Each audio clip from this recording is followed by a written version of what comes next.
You ever have a moment in your life where somebody says something, you hear something, a song, a scene, something that happens, the words that come out of someone's mouth that completely shakes your soul up, your spirit up, that you're absolutely in a different place thinking about the possibilities?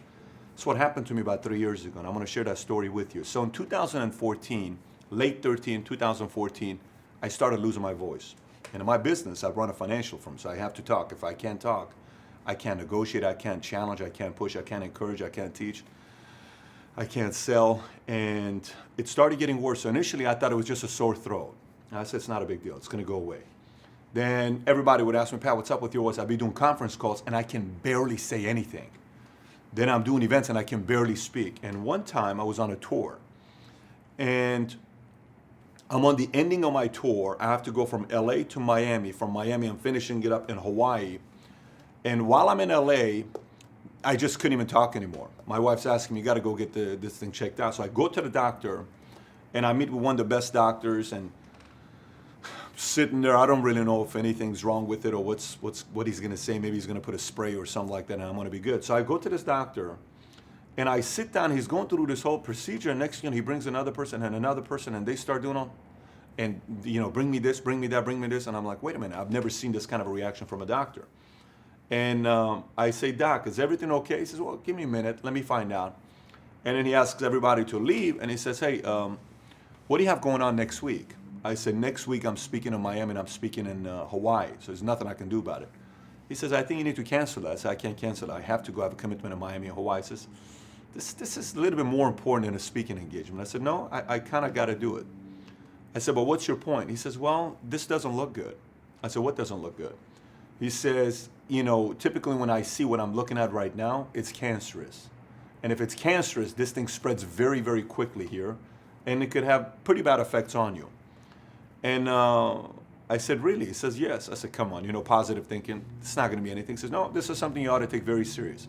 We need to do surgery fairly quickly. And I said, okay.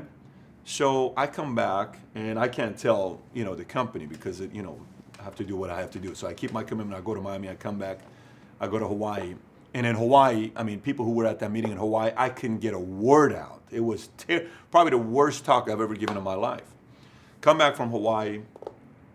I land the next day, Monday, 4 o'clock in the morning. I go in, they set me up, they do the surgery, they cut me.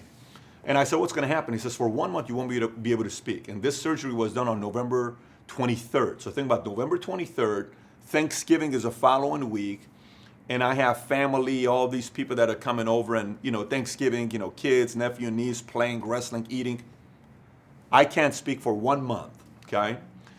And my brother-in-law knows I like this singer named Dariush. It's a Persian singer. When I was a kid living in Iran, I used to always listen to his song because his songs are very, very emotional. He was somebody that wasn't happy with the government, and he sang songs with his frustrations with God and people and many, many different things. But, he became a drug addict and never wanted to talk about the fact that he had some drug habits, bad habits. And then eventually he came public about it, started a nonprofit organization. I think today he's got about 1.9, 2 million people, loyal fans that follow this man around the world. And Siamak told me, there's a concert in Orange County, I want to take you to it. So I go to it. And he's about 70-some years old, and he starts singing my favorite song, and by him. It's called AHAY MARDOME DONYA. What he's saying goes something like this. AHAY MARDOME DONYA, AHAY MARDOME DONYا، گله دارم من از دست خداام، گله دارم.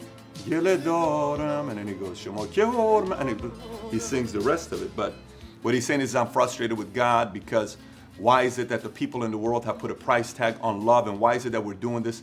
He's sharing he's been very vulnerable with the message he's given. So he sings this song, and I'm absolutely emotional because I'm remembering living in Iran with my mom, dad still together before the divorce and the war. We're being bombed, and at least we're living together, eating food, the whole culture, everything. Iran was so.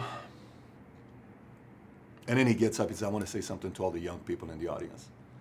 And he says, I want to talk to the young ones, the 20s, 30s, 40s. To him 40s is young because he's 70-something. And he says, I want to tell you something. You don't have as much time as you think you do. And what I want to tell you is this.